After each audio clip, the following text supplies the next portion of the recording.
We're in this series. We're just getting kicked off. What is love? And here's a couple of things that I love. I love donuts. Huh? Come on now. Who doesn't love some donuts? Like maple bar. Yeah, we got applause for donuts. That's great. Maple bars, old fashioned with glaze, apple fritters. Those are the top three. You people that like chocolate with sprinkles, that's great. We can always split a dozen, so you can have that garbage donut. But I just love donuts. I don't think there's ever a day that goes by where I go, donut? Nah. Like every day we think, should I get a donut? Absolutely. Why not? Another thing I love my wife, Amy. I brought her in a frame today. It works out. So I love Amy. I love my wife. I love our 3 kids. That's one of the things I love. You know what else I love? I love basketball. Come on now. Who doesn't love some basketball? It's basketball season. Yes. Okay, let me just point out, you clap for donuts and basketball. I don't know how to take that yet, but anyways, basketball season, it's the jazz sport of life, and it's just this rhythmic thing where people are moving around and just some beautiful things happen.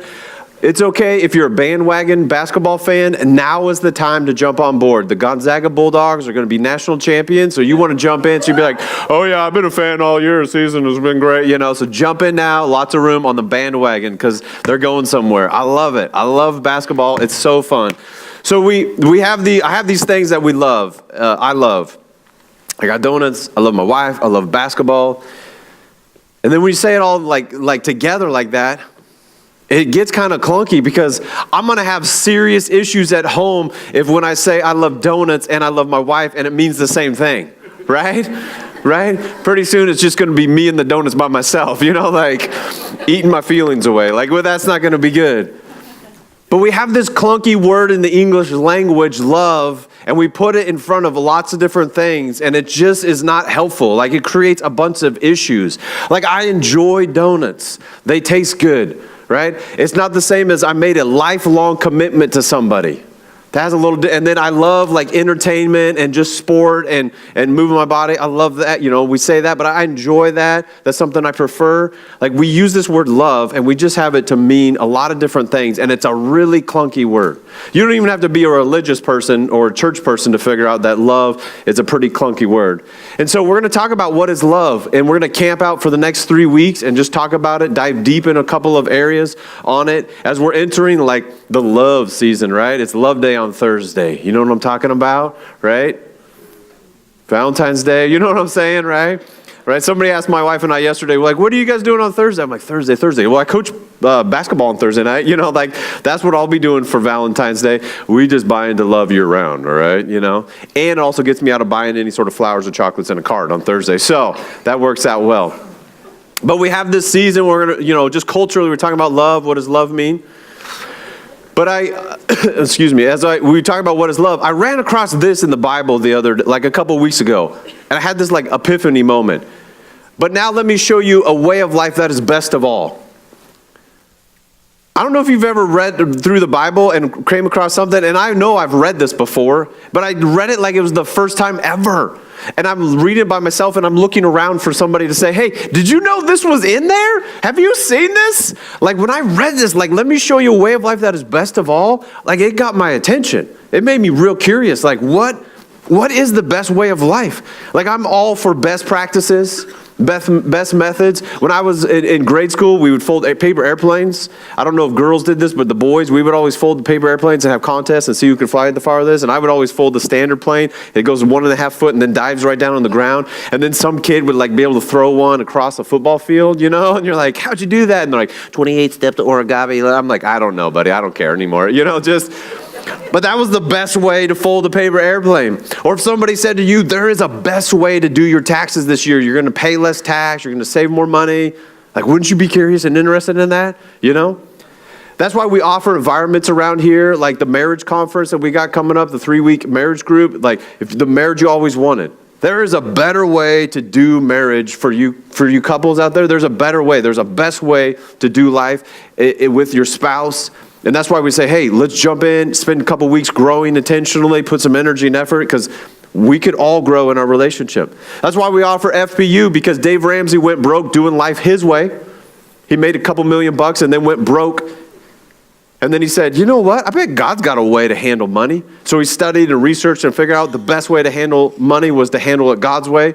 And so then he started teaching that, and that's become FPU. And so there's a best way to handle money in life, and it's God's way. That's why we offer FPU. We want to help you in your life and for you to live the best way in life, that we don't have to struggle through as much.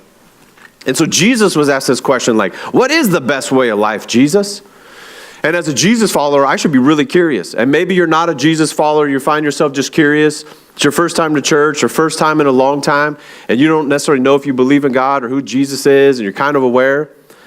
But Jesus was asked this question, and he gave this answer. Here's the best way to live life. Of all the ways to live life, here's the best way. To love God, love the Lord your God with all of your heart, all your soul, all of your mind, and all of your strength. With everything that you are, every ounce of you, every aspect of you. You're not a separate person emotionally and mentally. Like everything about you, love the Lord your God. And then the second one is like 1B. There's 1A and 1B. It's really one answer to the question. The second is equally important. Love your neighbor as yourself. Love your neighbor as yourself. And so here we have, again, you're probably going, yeah, I've heard that before. Love God, love people. Maybe you didn't realize the love your neighbor part was a Jesus thing. You thought more of it was a Mr. Rogers thing, but Mr. Rogers got it from Jesus. But love God, love people. Love your neighbor as yourself.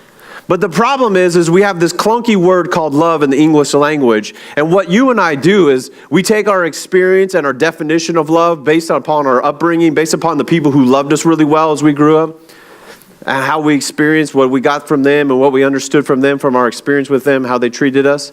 And then we also put into the definition of love the people who have hurt us and abused us maybe and have neglected us or have harmed us in some way. And we say, well, that's not love. And we added that to the definition. And so you and I have probably a different definition and understanding of what love is based on our growing up experiences and our life experiences. And then we take that definition and we import it and put it on this word love when we read it. And we say, I know what love is.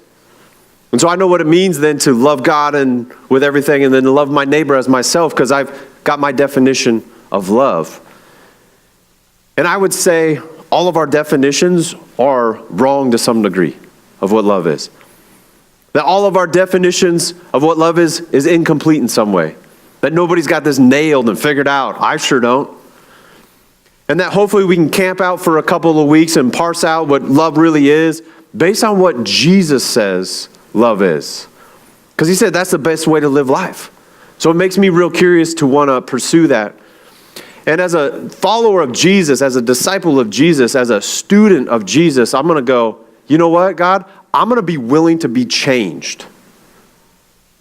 Like, I'm not going to let my pride and my ego, my habits, and just whatever I've done, I'm not going to let that override my willingness to change in order to live life the best possible way. That I'm going to be open to being changed over the next few weeks. I don't know if you're ready. Like, I don't know if you walked in today. You're just maybe fighting through driving in the snow again and slick roads, and you got here and you got your kids checked in. And I don't know if you came to sit down and go, you know what? I'm ready to be changed today. But I hope you are. I hope you're challenged enough this morning, and inspired enough this morning by what God wants to do in your heart to be changed in order to live life His way, which is the best possible way. Are you ready for that? Are you ready for some change this morning? Yeah. All right, that's good. That's good. Good. Tell your neighbor. Say I'm ready. Or if you're not, say I don't think I'm ready. Just tell your neighbor right now where you're at. Where you're at.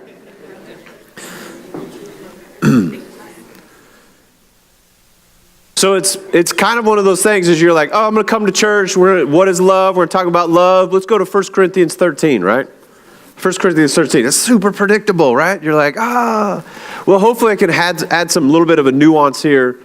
Maybe something that help put it in a different context to help us this morning. Because 1 Corinthians 13 is that really famous passage of love and what love is and what love is like that you've maybe have heard or seen. A lot of times maybe in your wedding you had some phrase or something. Maybe you've got a sign at your house or something. And even if you're not a religious person, you've heard parts of 1 Corinthians 13. And hopefully you can understand a little bit more of the context of what was going on. See, the Apostle Paul, who was a Jesus disciple, wrote a letter to his friends in the area of Corinth. And he had gone and visited them, tell them about Jesus. They began to believe in him. And so they began to tell others. And there's this churches growing and people following Jesus. And they did what you and I do. They just took what they knew in life and experienced and then began to import that into following Jesus, right? They were just being themselves. And so here they go with, okay, we got to love God and love people. Well, I'm just going to take what I did before and begin to apply that. And what happened was in the area of Corinth, like the people in the church began to sue one another. They were fighting. There was a lot of anger and resentment towards each other. There's tons of broken relationship. There was sexual immorality going on.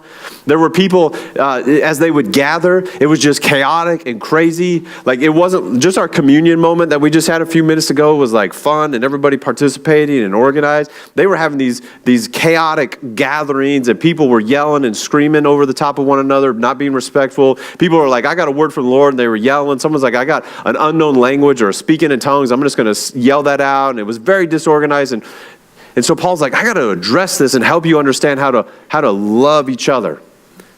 And so he writes to them. And he writes this letter in 1 Corinthians. So it's not a romantical, relational, spousal thing that at all. It's a different context. So I'm just going to read it to us this morning. It's not going to be on the screen. It's not going to be on that screen for sure, because that one's not on. You see that, right? I know you guys got that. You sticking with me, okay? You guys did really good through all of that. I'm just impressed with you. Like there was a lot of flickering and technology. So thanks for like your focused attention. That was really great. All right. I felt like I did pretty good through it too, right? All right. Thank you. I need lots of encouragement in life. Ask my wife. All right. 1 Corinthians 13, and the lead-in, you probably already got this. The lead-in is 1 Corinthians 12:31. Says this, Paul wrote this through the inspiration of God. But now let me show you a way of life that is best of all. Like I'm all ears. If I could speak all the languages of earth and of angels but didn't love others, I would only be a noisy gong or a clanging cymbal. If I had the gift of prophecy and if I understood all of God's secret plans and possessed all knowledge, and if I had such faith that I could move mountains but didn't love others, I would be nothing. If I gave everything I have to the poor, and I even sacrificed my body, I could boast about it. But if I didn't love others, I would have gained nothing. So here's what love is. It's patient and kind. It's not jealous or boastful or proud or rude. It doesn't demand its own way. It's not irritable, and it keeps no record of being wronged. It does not rejoice about injustice, but rejoices whenever the truth wins out. Love never gives up, never loses faith, is always hopeful, and endures through every circumstance. See, prophecy and speaking in unknown languages and special knowledge will become useless, but love will last forever. Now our knowledge is partial and incomplete, and even the gift of prophecy reveals only part of the whole picture. But when the time of perfection comes, these partial things will become useless. When I was a child, I spoke and thought and reasoned as a child. But when I grew up, I put away childish things. Now we see things imperfectly, like puzzling reflections in a mirror. But then we will see everything with perfect clarity. All that I know now is partial and incomplete, but then I will know everything completely, just as God knows me completely. 3 things will last forever: faith, hope, and love, and the greatest of these is love. Amen. Wow, what a sublime, short essay on the definition of love. And our tendency is just to kind of hurry through that. But if you think through the broken relationships and the chaos and the people suing one another and the rudeness and the sexual immorality and just the disorganized life that they were living in the church, you go, oh wow, it makes a ton more sense. And it basically boils down to this, that love is seeking the well-being of others. Love is seeking the well-being of others. That's it. Like in a nutshell. Like if you're taking notes, and we had some trouble with our app early this morning, their server, and couldn't figure it out. So if you're taking notes there, maybe it's working, maybe it's not. But if you're writing stuff down, this is the headline. This is the top. What love is seeking the well-being of others. This is the thing that Jesus followers should be known for. It should precede us in our reputation and is how we treat one another, and that we're always seeking the best for other people. It shouldn't be our stance on an issue. That is the front runner. It should be how well we love one another. We seek the other's interests and the benefit for them. Like it's when you want to go out to eat and you go, let's go to Olive Garden because they have breadsticks. Breadsticks. Do you not know? You know this, right? Do you know about Olive Garden breadsticks? Okay, I got nervous for a second there, right? Right? Don't we all know about Olive Garden and their unlimited breadsticks that are just like butter on top and then just like, wow, that's amazing. You know what I'm saying? That's what like Olive Garden food is horrible, but they're breadsticks. We should be the breadsticks of the world. That doesn't work, does it? No, that didn't work. Okay. I just got to try it sometime. But it should be the thing precedes us. How we treat one another. Especially the people that are different from us and the people that are difficult to deal with. Especially those people. That should be the hallmark of what it means to be a Jesus follower who loves God and loves others. Because if it was just all about loving the people that are easy and that agree with us, we wouldn't need to talk about this morning. We would just be doing it. Jesus said it this way, hey, the people that are really kind of against you, that go get you, that are like really like fighting you on something, you know what you should do? You should pray for them. Pray for the people who you feel like are your enemies this week. You should pray for them. Pray for them. So after I punch them in the face, I pray that they be healed? Is that what you're saying? I feel there's some parenthetical thing missing right there. Like that kind of pray? No. You should seek the well-being of the people that are difficult and different from you. Like we're going to dive deep on this next week. Because there's a lot of difficult and different people in your life and in my life. Amen. Yeah, that's good. But how we love them. And we're seeking the well-being. We're going to dive deep on it. It's something we don't do exceedingly well as the American church particularly. That there's too much division among us as people. We're going to dive into racism, bigotry, sexism, how that plays out in our life.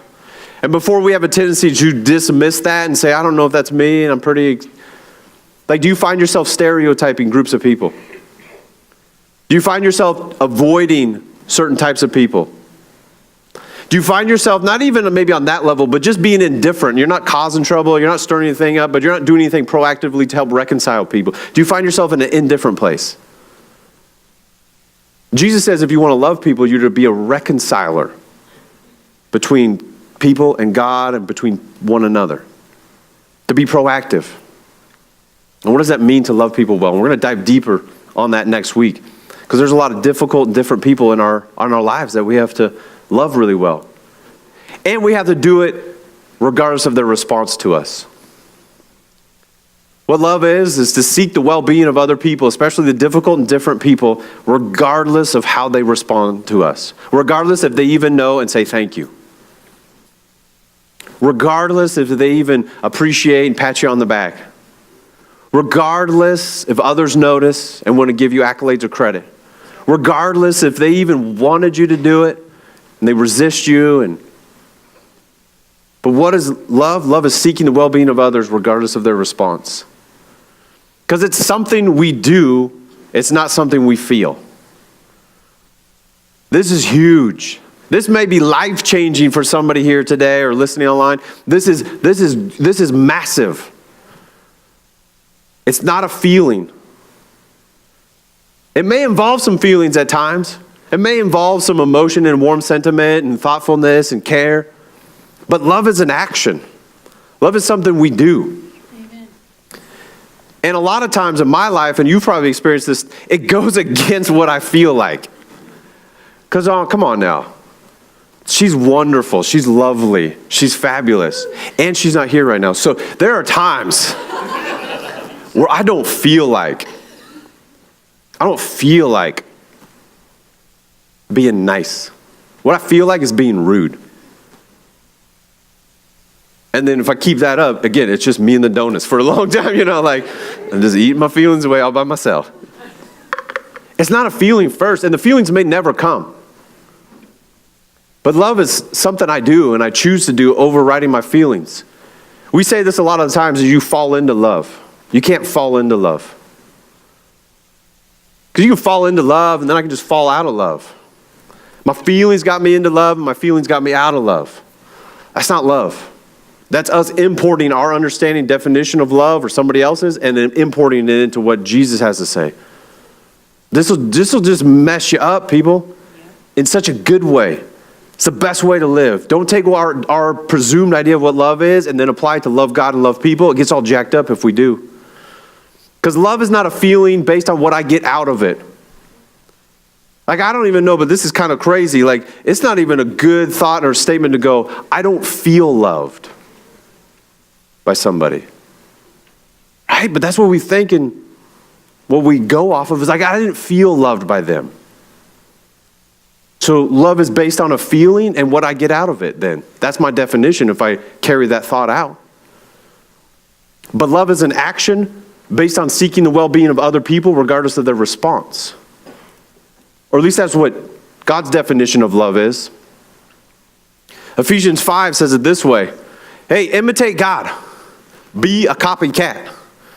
Simon says, like, imitate God, therefore, in everything you do because you are his dear children. Hey, family, brothers and sisters. Hey, you're in the family? Are you in the family of God? If you want to be in the family of God, it's the best way to live according to God, who's our creator. Here's how you get in the family. You say, I'm tired of living my life my own way. God, I'm going to go with your way. I believe you, Jesus, is the Son of God. I'm going to dedicate my life to you and surrender to your way, and I'm going to receive all the blessings you have. Your forgiveness for my sins, your life eternally, entrance into heaven because of what you did in your work. That's being a part of the family. So are you in the family? It's the best way to live. And if you're in the family, dude, let's imitate Dad. Like, he's really good at this whole love thing. So live a life filled with love. Live a life full. To the brim, overflowing. Somehow, like, you're even, like, made of love. Like, it's unending. Like, you just got this overflowing supply of love. Like, live a life filled with love, following the example of Christ. He loved us because he thought about us one day and had a warm sentiment in his heart. Live a life following the example of Christ because he loved us, because he just it felt good one day about us. Because he loved us and he just kind of thought, you know what, those people are nice. Like, how do we know love is an action? Because he did something. He offered himself and then he sacrificed himself for us. Like, if you want to know if Jesus loves you, he loves you not because you feel like he does or you feel like he doesn't. You can just look to the evidence. He gave his life for you. I think he kind of loves you. Amen. It doesn't matter how you feel today. Let's just look at the proof. God loves you because he gave himself for you. That's awesome.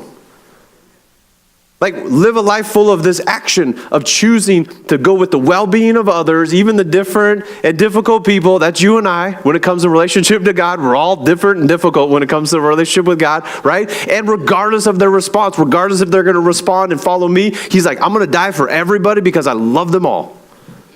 And there's the proof. I'm just glad he didn't have warm feelings that day. Because you could actually really make the case that he didn't feel like it at all.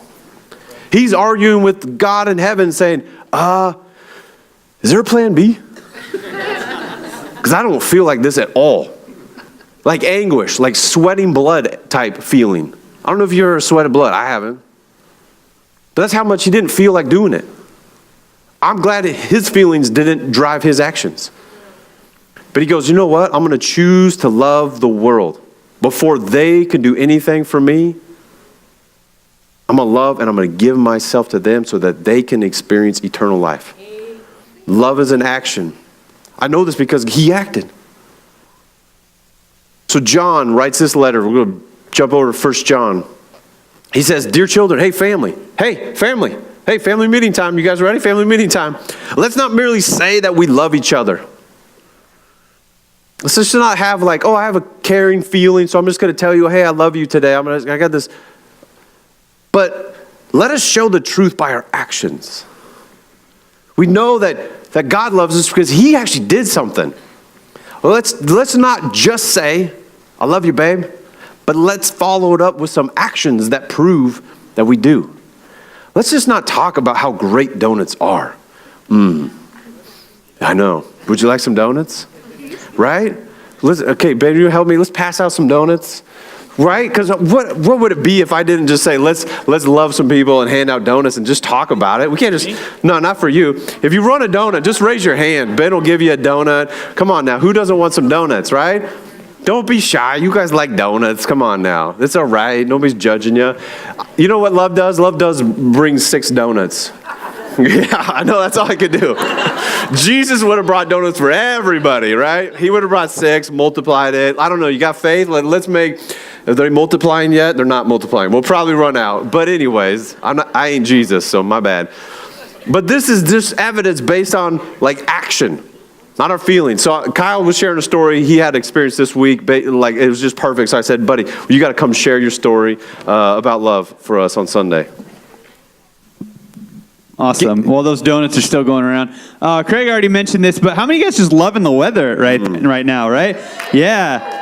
You guys like snow? Whether you or not, I love snow. I go snowboarding every week, but I don't like 10 degrees or 5 degrees even. That's just a little ridiculous. And it always seems that when it's 5 degrees is when your power goes out. Or at least that's what happened to me this week. Monday morning, woke up and lights were flickering and going, like the fan in the bedroom's getting louder and then quieter. And I'm like, okay, something's not right. And then we didn't have power, so which means we didn't have heat when it's 10 degrees out, which is awesome. So I called Avista and I said, hey, you got a problem here, Avista. Come fix it. And Avista showed up and said, no, you have a problem. It's not our fault. So what they said is basically everything that we do is great, but your house is not great. And when they started saying things like melted wires and stuff like that, I got a little worried. And then they started throwing around things like meter base and weatherhead and lug connectors. And I'm like, okay, I don't know what's going on. But I understand melted wires and no power. So I text a friend and I said, help. I have no idea what I'm doing. I have no idea what a lug connector is. I don't even know what a meter base is. I know all these things now, which maybe that's helpful. Well, he knew that before. He's pretty sharp. He knew that. Yeah. And so I'm texting him, hey, do you have advice? Who do I call? I literally have no idea what to do. All I know is that my house is going to be freezing cold, and I need a place to stay, and I don't want my pipes to burst. And so he's asking me all these questions. Well, what did they say? Is it line side or load side? I'm like, yep. I don't know what that means. And so I'm texting him, and I'm like, what are my options? He said, well, I could give you a couple of phone numbers for people to call, but you'll probably get on a list, and I just want to make sure you have heat tonight, man. And I said, yeah, me too. He said, here's what I'm going to do. I'll meet you after work. I'll come over to your house, and we'll fix it.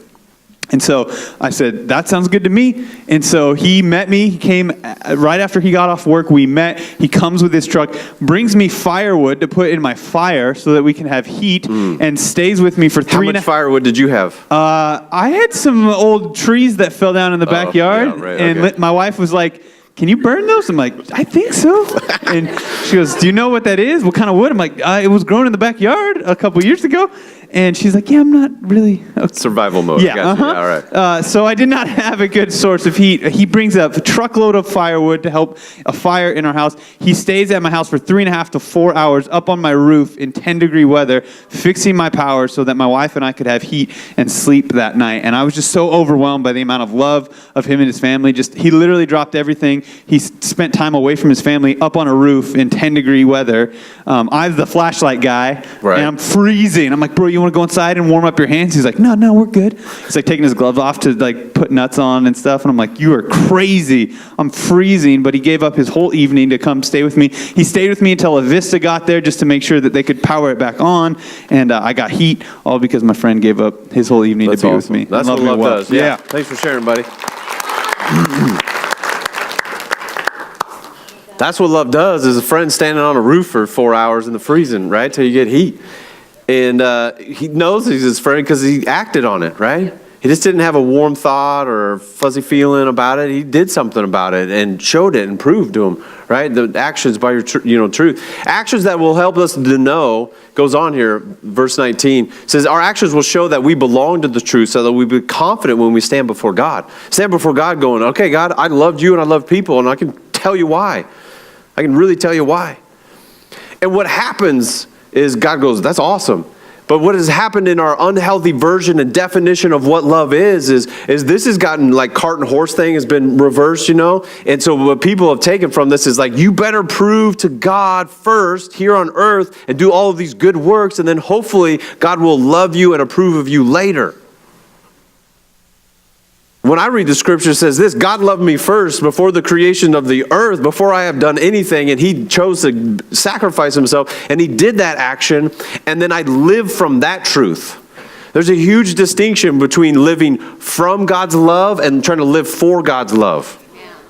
And the unhealthy version is living for God's love, and somehow reading this going, see, you got to do some actions or hopefully you'll have, get entrance into heaven. That's not how it works. God loved us so much, he gave, he sacrificed himself so that we can live from that and have confidence that I loved God and loved people because I did stuff. You can point to it. Like Friday afternoon when my son Hayden got home from school, we went out and shoveled and snowblowed our driveway, and then we're like, it's coming down, and we're capable people. And so we started driving around the neighborhood and did a few more driveways and sidewalks and, snow blowed and just shoveling. Not because people were asking us, because we just love God and love people. And we just know that would meet the need. There's a lady who's an older lady, is divorced, and she's, just kind of, for us, kind of one of those widow type people. And then her neighbor is older guy, and they got a young preschooler. And it's like, okay, do their driveway, and just loving people based on our actions. And so we did that, and that was fun, and it's fun to do with my kid. And then Friday night, we're going to bed, and I'm like, man, it's really chilly in our house. Like, what? It's really cold outside, but it's really cold. And then go look at the thermostat. It's like 4 degrees lower than it should be. I'm like, what's going on? Go up to my furnace, and it's just going, I go, that's not normal. And then I figured out I had no heat in my house. Our furnace broke. And so I'm like 10 o'clock on YouTube Friday night, figuring it out and like pulled the part out. And then I texted Kyle's buddy. No, I'm just kidding. I didn't text. I was like, you're 24/7, right, bro? You come over? I didn't know my furnace had an inducer motor. And then it's Saturday, and they don't sell those at Home Depot, and nobody be open. And I'm like freaking out. And when you wake up Saturday morning and your house is 49 degrees, that's really chilly. And if I think love is a feeling, it's based on a feeling, I could be there sitting there Friday night going, you know what? God, why don't you love me? I'm out all day doing good stuff for you, trying to love my neighbors, and then you turn around and break my heater? Right? Come on now. I'm not the only one that had these thoughts. Like I did good and then you repay me with evil? Right? Like, if it's based on a feeling, God, I don't feel like you love me. Like, you should take $50 off my heating bill. That's what you should do, God. I'd be like, miracle credit from Avista. Like, thank you very much. Right? But if I got this jacked up view of what love is, I can just equate it. God, you don't love me because look at my heater's broken. No, my heater's broken because it's old and it's been making noise for like 3 months and I've been ignoring it. That's the truth. Praise the Lord. They had found a parts place that was open in Coeur d'Alene. I went there. The guy's name was Clint. He's like, bring the unit in. I finally got a motor works. He took it apart at the counter. He reassembled it for me. He's like, yeah, you'll be fine. Slap it in there. He's doing it all for me. I'm like, dude, you're the man. This is great. He hurt his hand taking something out. He had a special tool that I didn't have. It was great. I brought it home, slapped it in. 20 minutes later, we got heat. I was like, God does love me. No, God loved me because he proved it. He went to the cross and died for me. Regardless of my feelings, he showed me already. Right? I'm confident before I stand before God. Let's look at Jesus' life. This is the best theology. You want great theology? Just do what Jesus did. Here Jesus is, Mark chapter 3. You want to follow along? We'll be here for a few verses. Jesus went into the synagogue again. He went to the church building, right? Teach, preach. And notice a man with a deformed hand. So here's a different person. Right? He's physically different than a lot of people. He's got a deformed hand. Now, in Jesus' culture, not unlike ours today, like he's got a physical, a deformity. He's going to be a lower class citizen. He's going to be looked and treated differently. He's going to be a different person than a lot of people. There's going to be a stigma around him. It's going to reduce what he can do, like productive, be flourishing part of the community, right? And so here he is. He shows up. We're going to talk about this again next week. This is how we interact and treat these kind of people that are different and sometimes difficult in our lives. So we'll look at what Jesus did. Let's just do what he did. So here's this guy. Let's go on. Next verse. Since it was the Sabbath, Jesus' enemies watched him closely. All eyes on Jesus, right? If he healed the man's hand, they planned to accuse him of working on the Sabbath. So here's all of these people, just eyeballs on Jesus, just trying to catch him. And I get it. They were deceived on they were just trying to like go and protect what God was doing and not. Jesus sounded crazy, and he said he was bigger than Moses, and he was God, and he was preaching these kinds of things. It just was just kind of nutty, and they were trying to preserve. They were just missing it. They missed out on who Jesus was. But I mean, just look at their focus. They're so caught up in the rules over the person. They somehow believe that the people were built for rules. Not the rules were to help the people live the best way of life. They had it backwards. So Jesus said to the man, hey, you in the back or in the corner, wherever he was, come up here and stand in front of everybody. He's going to make a public demonstration of this. And I don't know this to be true. I just like to kind of read into it without getting my theology totally screwed up. But I just believe that the people knew who this guy was. He wasn't a first-timer. He wasn't an out-of-towner. Even if he was, I think there was probably people in their community they could relate to. But here he comes. He comes up in front of Jesus, and he's making the point. This guy's been with you the whole time. What have you done with him? Right? Jesus knows what they're about. They're trying to get Jesus, accuse Jesus. He's like, look at this guy. He's been with you. What have you done for him? So he's making this public thing. He's making a point to his critics, because he turned to the critics and he asked, does the law permit good deeds on the Sabbath? And he just lets that hang. He goes, hey, critics, hey, experts of the law, hey, people who are really focused on the rules, hey, people who got it all together with God, who think they know everything that's going on. Hey, let me ask you some questions about your rules that you got going on. Psst, by the way, they're not your rules, they're my rules. But anyways, let's pretend like you know everything about this rule. What is the law? Does it permit good deeds on the Sabbath? Or is it a day for doing evil? Because we got this guy standing here with a deformed hand. What shall we do? Good or evil? Is it a day to save life or to destroy it? Here's a man in serious need. Should we continue to do evil? Because Jesus is wrestling with the fact that, what does love require of me at this point? What should I do for this guy? Should we be so caught up in the rule? Oh, and by the way, if you were walking down the road and like your friend fell in a ditch and hurt himself, you would pick him up and help him out of the ditch, wouldn't you? Jesus would say. That's kind of working on your stingy little rule thing. Or if you had one of your animals and it broke its leg and it was falling down, wouldn't you pick it up and carry it back and care? Yeah, you would. Oh, okay. It's different when it's you, huh? But what about others? What about this guy? We doing evil today, and by letting him continue on? Because he's like, I got the power to heal and provide for this guy. Should we just continue evil by not doing that? Or should we do some good? Quiet. Crickets. What does love require of me, Jesus is saying? Because again, God is love. It's his essence. He doesn't have love or show love, demonstrate, although he does all that. He is love. So here he goes. He goes, love is standing here, and here's this guy with deformed hand. What does that require of me? Jesus is like, my mission. He came to heal the broken. He came to save the lost, to set the oppressed free. Right? It's really crickety. So he said, so the man held out his hand and was restored. Shabam! That's what love requires of me, to seek the well-being of this guy, to care for him, override your little rules. Because you got it all backwards. And like the people rejoiced, and they clapped and they cheered and they celebrated. Absolutely not. Look at this. The Pharisees, as soon as that happened, they went away and met with the supporters of Herod to plot how to kill Jesus. Like, are you kidding me?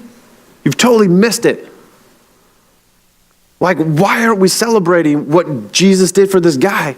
I mean, put your shoes in that guy's place. Think about how that just changed his life. I bet he went out and got a different job that week because he was physically able to do more. I bet when he walked around, he didn't have the cultural stigma and the shaming and the like putting to the side because he wasn't as different as most people anymore. I bet that changed, just how he felt about himself, his self-confidence and self-worth. He had a story to tell that he encountered God and he was broken before, and then God said, bam, and he handed and look at, I have a hand now. I mean, that changed his whole life. That's what love does. Because Jesus is saying this before Paul wrote this years later in 1 Corinthians. He's saying, let me show you a way of life that is best of all, people. You got the Sabbath rule broken. The Sabbath you weren't built for the Sabbath. The Sabbath was to help you live the best way of life. You guys got it all jacked up. And we learn this from Jesus' actions. What he did for people. You want great theology? Love like Jesus loved. That's the best theology. Read it for yourselves. Matthew, Mark, Luke, John, particularly when Jesus encountered people that were different from him, that were broken, that were outcasts, that were oppressed, how he treated women and children who were property of the day. I mean, just look at how Jesus loved people. It's the best way to live life. What does love require of me? It requires this, 1 Corinthians 13. That's what love requires of us. If you want to be a Jesus disciple, if you actually have like the courage today to say, God, change me.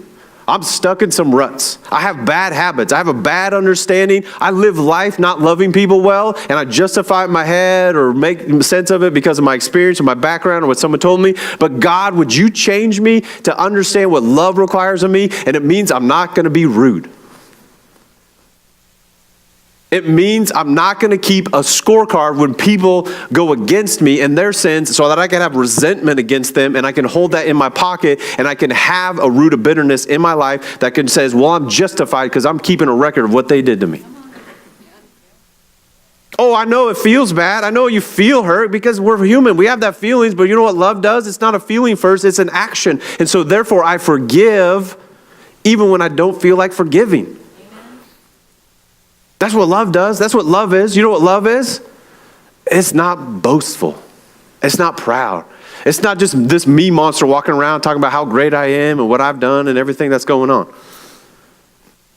It always protects. It always trusts. It always hopes. It rejoices when the truth wins out. It's brokenhearted when it sees injustice in the world. It doesn't demand its own way. That's what love is.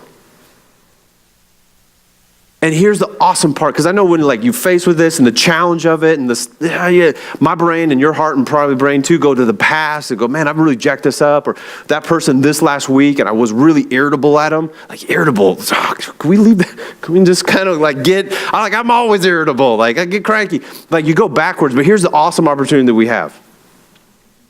It's called Tuesday. Thursday. Later this afternoon. Next weekend.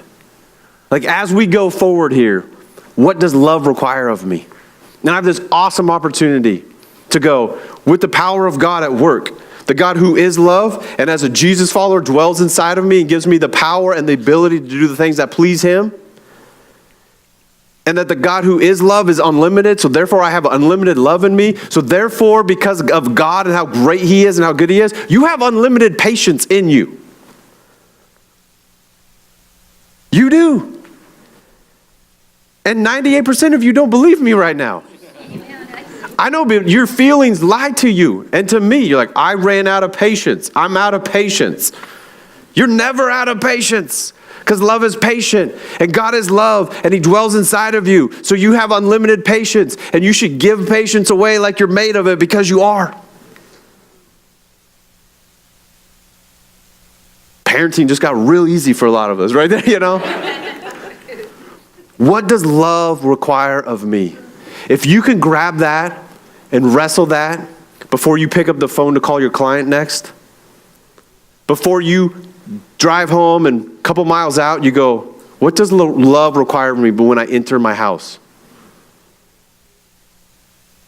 Do I bring everything and the stress and the trauma of work and just dump that on the people at my house, my roommates? What does love require me as I leave for work and I know there's a conflict situation? What does love require me with the strained relationship with my family member? The conversations that are not being had or being had and people are just camped out and lobbing things back and forth. What does love require of me?